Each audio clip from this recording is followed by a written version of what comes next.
we're working really hard to get all of those pieces in place so that our students will have what they need when they leave us, when they graduate from high school or when they age out. Right. So they've had the training that they need to be employable, whether it's in our local area or if they, want to move on and do something else. So it's a big jump for us, but we are really dedicated to making life better for our students when they leave.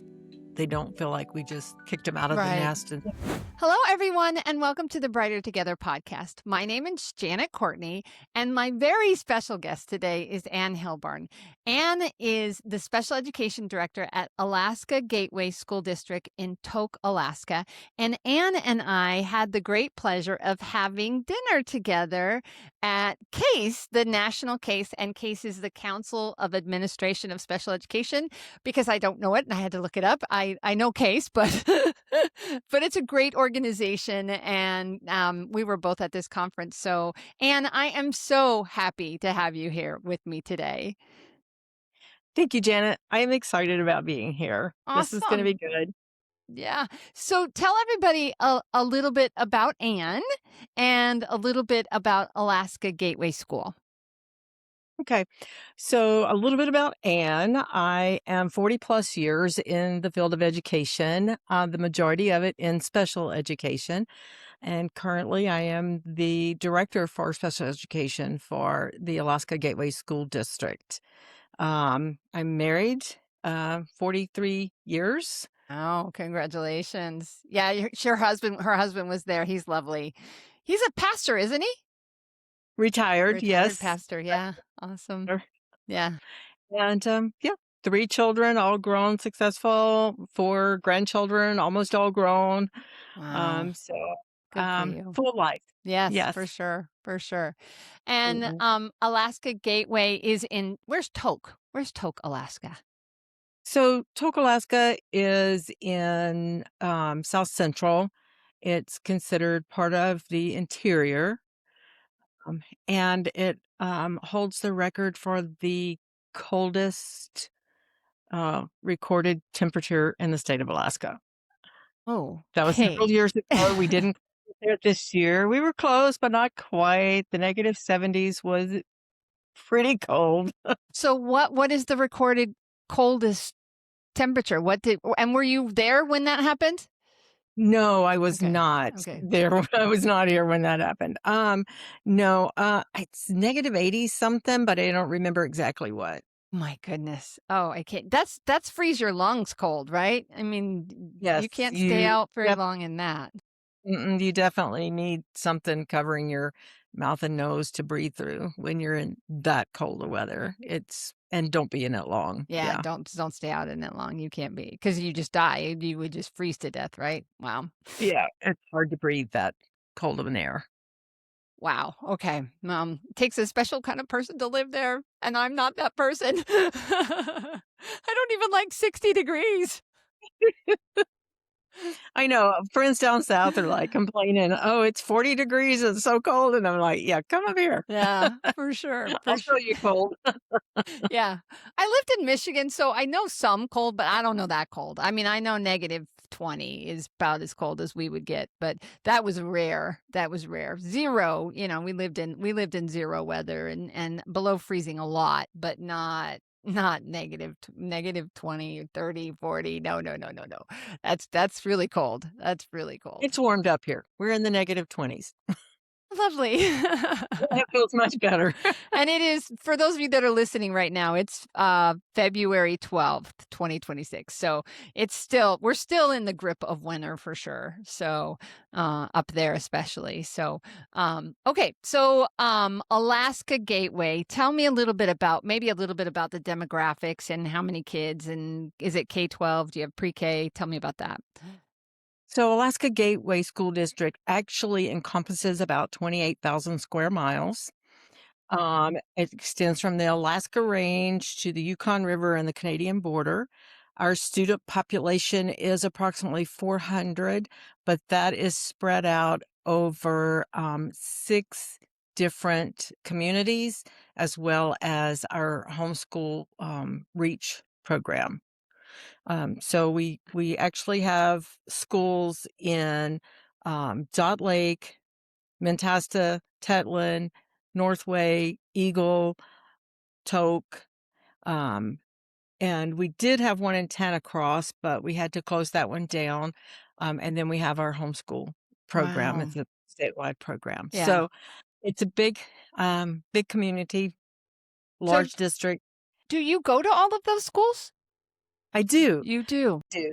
Typically, I am in the office on Monday, Wednesday, and Friday, and then Tuesday and Thursdays, I travel to the different sites.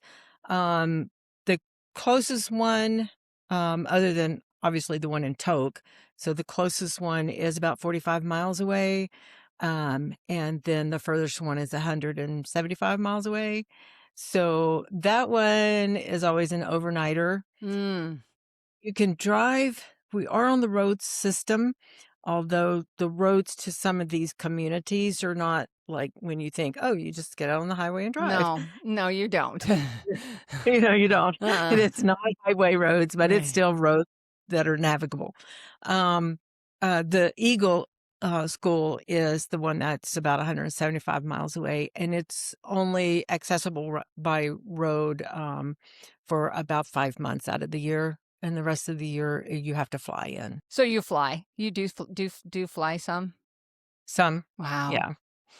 Wow. So, Yeah, I knew crazy. that. I knew that there was a lot of instances, especially before teletherapy, speech therapists flew. They flew up there. They would go like once a month, and that not enough, and everybody had to kind of go through what their plan was, and so has that changed? Are you guys using technology more now as technology has become available?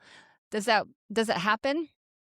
It does happen. And so for Alaska Gateway School District, we use teletherapy for all of our speech services. Mhm. Uh, and then our school psychologist will come in 3 times a year and to do evaluations, reevaluations. Although she is now beginning to do some of them online as Virtual, well. yeah. So Yeah. that's starting to happen. Mhm. Our occupational therapy and physical therapy, the therapists come in once a quarter. They'll fly or drive in once a quarter, and then after that, we will, you know, they show us what to do, and then we do it, Right, and then right, they come back and check to see if we're making any progress. right, yeah. It's way different. It's way, way different than anything you would see in other states, honestly. I mean, but you've done I know you do what you have to do to try to get the services to the students, right? Right, Yeah. right. We're legally responsible for servicing these kids, but even if we weren't, we would service our students. Right, You know, right, that's that's just what we do in education. We make sure that the students are taken care of and that their needs are being met. right, right. Of course. So when you talk about like these services and how you handle them, how many kids in special education do you have? If you have 400 students, not every child's. What's your utilization look like? So right now we are at 77 students in Significant. special education. Yeah. Some of that is speech only services, but the majority of that are students with some kind of disability.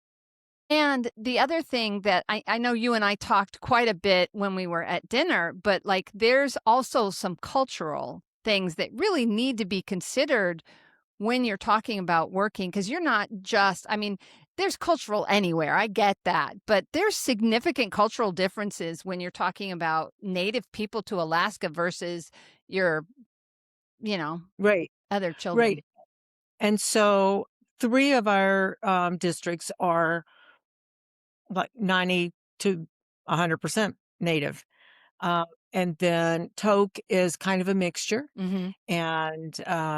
and, Eagle and Dot Lake are still a mixture, but less. Mm-hmm. So it's, but yes, and there are cultural differences with our native population. We meet those differences head on, though, Mhm. and we have people in the district that will that are go to the schools, the different sites, and work with the teachers and the community, kind of as a liaison, and help us, Navigate make that. sure that we're Yeah. Yeah. we're doing okay. Yeah. 'Cause it's important, that's It is just yeah, important. it's so important, yeah. Their language is important to them, and we want to preserve that, and, their traditions and culture, that's Mhm. important as well, and so we want to be respectful of that as we navigate into their communities to help with the education of their students. Yeah, and the one school that you closed, it was closed because of declining enrollment, is that why? Yes. Yeah. Now, if State of that Alaska oh, sorry. In the state of Alaska, you have to have at least 10 students to keep a school open, Okay. and they had consistently been under that, like 7 to 8 students, and, luckily, they're only, like, 12, 15 miles up the road from Tok, and so we can bus them in, Ah, or parents okay. will drive them in. Okay. So that it's unlikely that that one will reopen then. Yeah, No? probably not. Okay. Yeah. Just curious, if it waxes and wanes, like, how do you handle that if it changes, one generation you'll have 5, and then the next generation you have 20, what do you do, right? So, I was curious about that. So, but it Yeah. sounds like you've got, it got it figured out. That's really it's just so then when you look at your staff, um, where is it primarily, like, Alaskans, people that have moved there? Are there natives that become teachers? What does that look like for you guys? So, you're aware there is a terrible teacher shortage, Yeah. and Mhm. and that's everywhere. Mhm. And so, most of our staff right now have come up from outside of Alaska. Um, we have, a couple in the sped department. I'm just talking about in the special department. Um, and so we do have a couple of teachers that, are from Alaska, whether they're actually from the Tok area but they are from somewhere in Alaska. Um, we have 3 teachers that are from the Philippines, and this is their 2nd year with us. They're doing well. And then the rest of our teachers come up from the South somewhere. We all feel it. Students are struggling more than ever with emotional and behavioral challenges. Lighthouse Therapy offers virtual, hybrid, and in person behavioral and mental health support that builds around your school environment. Our licensed professional are trauma informed, experienced, and trained to work with K 12 students and staff. You don't get a cookie cutter approach, you get a partner who listens, adapts, and builds trust. Because when students feel safe and seen, they thrive. Learn how you can get support at your school at lighthouse-therapy.com/brighter together. Yeah, yeah. Yeah, it's interesting to think about all of the nuances that you guys have to go through to ser but I love that you do, and the passion is there because these kids need you. They just need you. And has your whole career then, Anne, been in Alaska? Have you always lived in Alaska? No, no, this is our 10th year in Alaska. We are I'm originally from Mississippi, my husband from Louisiana, New Orleans, In the South, and yeah, that you're yeah, far from that's the out. South, yeah. This is our 10th year in Alaska, and, I retired in Mississippi, and then we headed north, Wow. um, and so, now 10 years, here we are. Your Who kids are not knew? all in Alaska, though. I think I remember us having that conversation that they were No, not there. no, Yeah, no. yeah. We have, our 2 oldest, children are in Texas, and our, youngest Yay, is in Texas. Alabama. Yay, Texas. Yay, Texas. Yeah. Yeah, because that's where I am in Corpus Christi. So, yeah. So when you retire, because you are getting ready to retire, right? Pretty soon. Yes, I am, pretty soon. Congratulations, and thank you Thank so you. much for those kids that you served for all of those years because, the impact we have as educators is just beyond what we can measure. So thank you for all of those years of service. I'm sad that that you're retiring, but I'm happy for you that you are retiring. That's amazing. So do you plan on staying? Are you going to stay in Alaska, or do you think you'll move? We'll go back south Yeah. where we can be closer to family. Yeah. Eh, Yeah. Well, if you end up settling in Texas, you need to let me know because we will definitely get together. Texas is big, but it is not as big as Alaska. So, True. yeah. Wherever I settle, I'll let you know. Yeah, We can always definitely. visit. Yeah. Who knows? You may have a conference wherever I'm gonna be living, and we'll have dinner. Yeah, absolutely. It was super fun. And it's I love the fact that you have just so much knowledge and you have embraced where you are. Now, when you leave, how hard is it going to be for them to find somebody to replace you then? Do you know? Like, is there a succession plan that they're going to put in place? How does that work? So they'll advertise my position, soon, and start looking, and then people will apply. Hopefully, Right? um, it's always great if we can promote from within. I know I have a couple of teachers that are working on their educational administration master's degree, but they're not quite there yet. So that might be a possibility of looking at that. You Doing know, something like interim until they're ready. yeah, Yeah. Okay. until they're ready. Are there, maybe, someone great out there just waiting on an opportunity, and this will be it, and they'll move to Toke and There you go. So if you're listening, right, and in about, right, this will come out in about 6 weeks. So it'll be about the time that perfect you guys are timing. starting to really look for somebody. So Yeah, yeah. So yeah. so with that in mind, where do people go if they want to learn more about Alaska Gateway School District? So we have a website. You can go on and look on the website, or you can just Google Tok, Alaska Gateway School District, and find all kinds of information and get great pictures. I will tell you, the northern lights are amazing up here, Yeah. and we get them quite often. That's a So, bucket list of mine. I wanna see the Northern Lights. It's a definitely something I wanna do. Haven't done it yet, haven't done it, but it's definitely on my bucket list, so. well, you need to hurry up and visit up here, and then I can Do they do take they you out. do they come when it's warm? Because 'Cause I'm not coming if it's 70 below 0 up there. It's not 70 anymore, but they do come, when it's warm, but you don't see them, like, once the weather starts warming up, the daylight is here longer, Well, that's right, and yeah, 'cause and so they come out at night, and it still looks like the middle of the day, so you can't really see them. So, um, if you wanna come before winter, or, like, coming out of winter, March is a good time to see them, um, and it's not that cold, or, okay. fall. Yeah, not that cold and is very definitely relative terms, right? Janet This is does true. not like the cold, I'm telling you. That's the hardest part is I know that in order to see them, I have to go when it's cold. I'm like, I don't go with God. Yeah. So in you touched on something I completely didn't think about. So how many hours of daylight do you guys, what's the shortest day and what's the longest day for you guys then?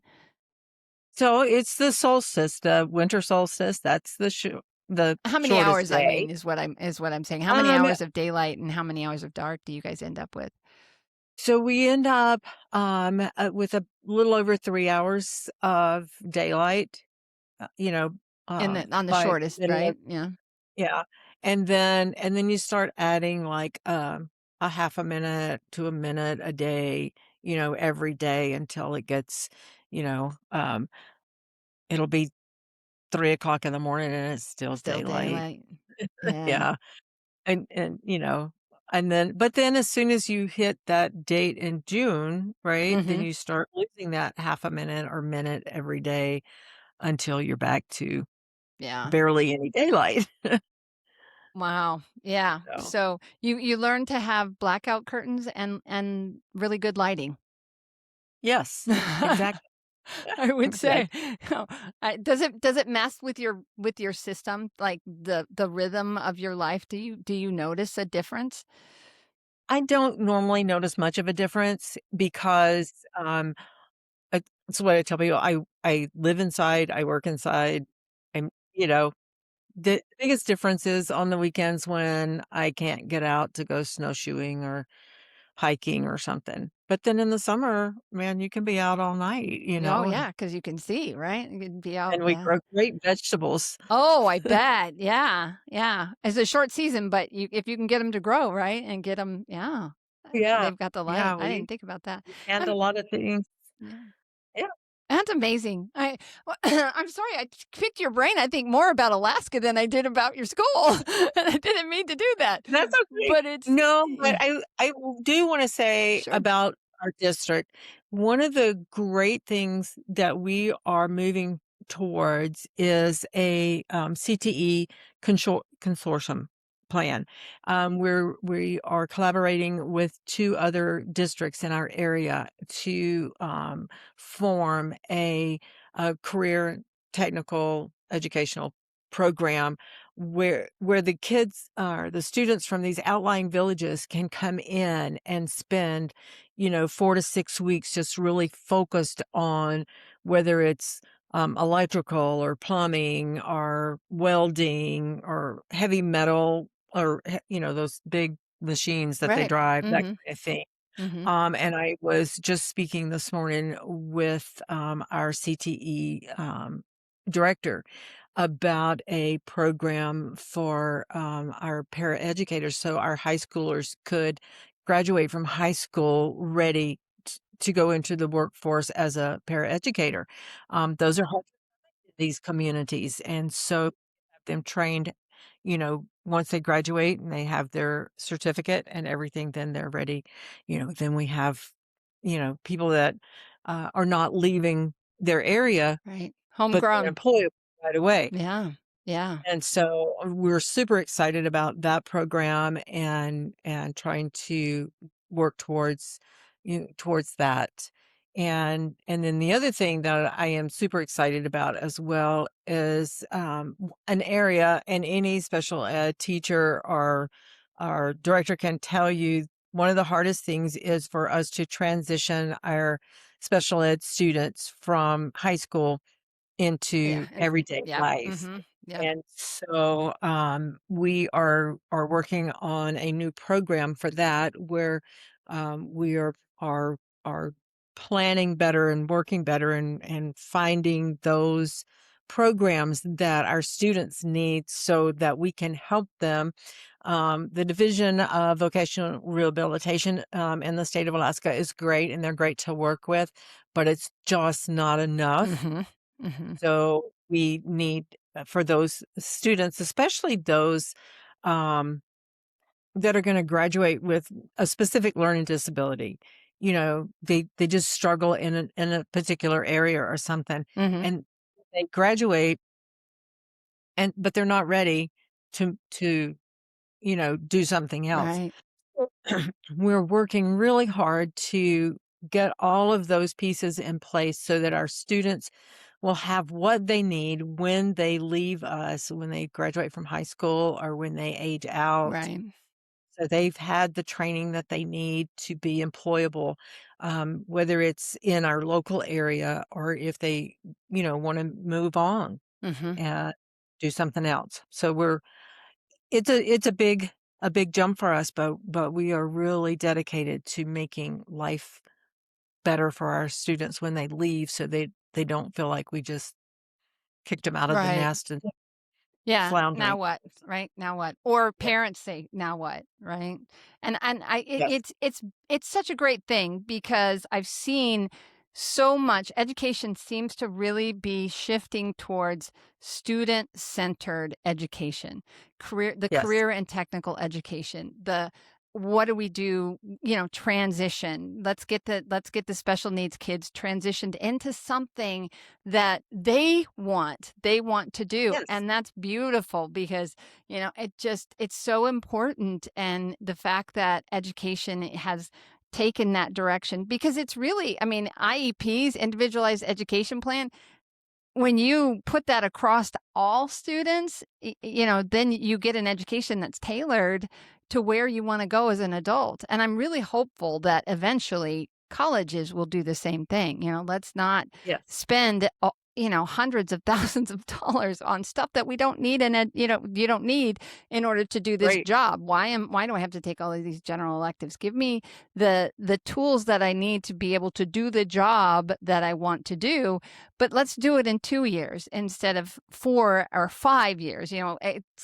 College is, it's a 4-year plan, but it becomes a 5-year plan. And really, Right. do we need all of those years? I mean, to me it seems like. So I'm excited to see where education is going, and I'm excited to hear that you guys are doing that, because it's so heartwarming to know that the kids are going to, even though you're retiring, the kids are going to continue to get the things that they need for the next generation. And it's exciting to hear and to see that.